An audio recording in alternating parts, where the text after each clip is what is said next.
If you've practiced your chains for long enough, they lay nice and flat. Every loop is the same size, and it looks something like this, then you're ready to move on to your second row.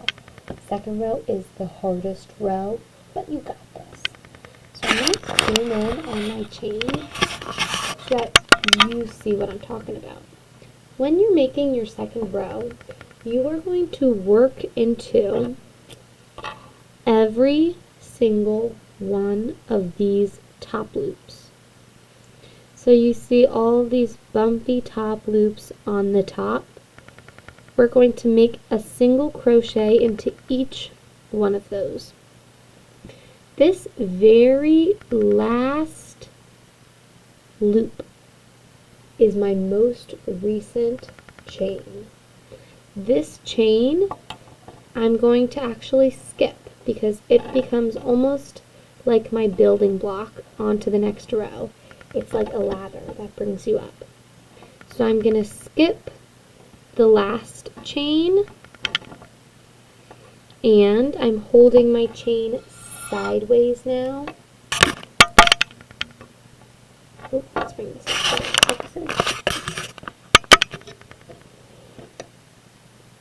I'm holding my work sideways. My my pointer finger of my right hand is going to come in handy to keep the loop down low on my hook. So remember, I'm going to skip that last loop and go head first into the second top loop. So my hook is going to pop in there, and my pointer finger is holding back the loop that was already on so it's not getting in the way. Now I'm sitting inside my chain, and I have 2 loops on my hook.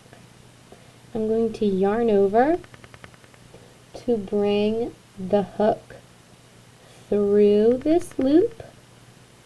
Always come back up to the wide part. I have 2 loops on my hook again. Yarn over, pull through both of them. From here, it's really important that you stop. You pinch both ends of your work and start to see how you are building up.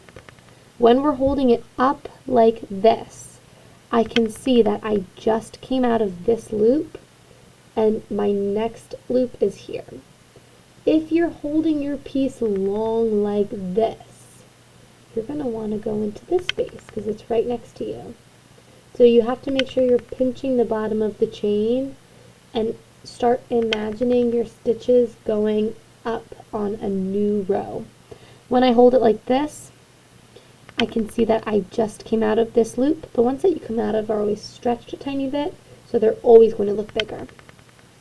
I'm going to go under the next top loop. My middle finger is holding the yarn out of the way. Go under this top loop. Yarn over, pull through my work. Bring it down to the wide part. Yarn over, twist my nose all the way down, pull through both. Come back up to the wide part. I'm going to show you one more time. I pinch and I hold my chain nice and flat and straight. Can you see which one I'm going to go into next? This one right here. So I'm going to hold with my index finger, hold the yarn out of the way, go into this loop, head first, yarn over, pull it through, come back up to the wide part, grab it right under the nose of the hook, turn it down, nose to the floor, nose to the bottom of the loop, and pull it through both of them, and come back up. When you're all done, you should be going all the way to the very last top loop, right next to where your tail and the slip knot are. Good job!